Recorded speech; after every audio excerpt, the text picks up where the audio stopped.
एकनाथ शिंदेंनी केलेल्या बंडानंतर ठाकरे गटाचे नेते संजय राऊत यांनी एकनाथ शिंदेंवर वेळोवेळी टीकेचे बाण सोडले आहेत आणि राऊतांच्या टीकेला शिंदेंनी देखील रोखठोक उत्तरं दिली आहेत. अशातच आता एकमेकांवर टीकेचे बाण सोडणार हेच दोन नेते एकाच मंचावर आल्याचं पाहायला मिळालं. सोमवारी नाशिकमध्ये ठाकरे गटाचे नेते विलास शिंदे यांच्या कन्येचा विवाह सोहळा पार पडला. तर या विवाह सोहळ्याचे आमंत्रण राऊत आणि शिंदे यांना देण्यात आले होते. त्यावेळी हे दोन्ही नेते समोर येणार का असा प्रश्न सर्वांनाच पडला होता. वर तर झालं असं की विलास शिंदे यांच्या मुलीच्या लग्नात राऊत आणि शिंदे यांनी हजेरी लावली होती. आधी राऊत येऊन गेले, नंतर शिंदे.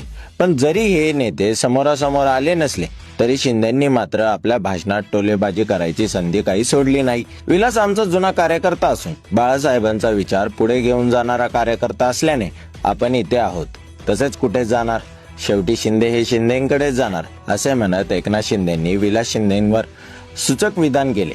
त्यामुळे आता शिंदेंच्या हा सूचक विधानानंतर उद्धव ठाकरेंना धक्का देऊन विलास शिंदे एकनाथ शिंदेंकडे जाणार का हे पाहणे औत्सुक्याचे ठरणार आहे. तसेच तुम्ही जर पॉलिटिक्सशी जोडलेले असाल तर indialeader.com या वेबसाईटवर रजिस्ट्रेशन चालू झाले आहे. लिंक बायोमध्ये दिली आहे. तसेच लगेच जाऊन रजिस्टर करा आणि इंडिया लीडरला फॉलो करा. व्हिडिओ आपल्या व्हॉट्सअप ग्रुपवर पण शेअर करायला विसरू नका.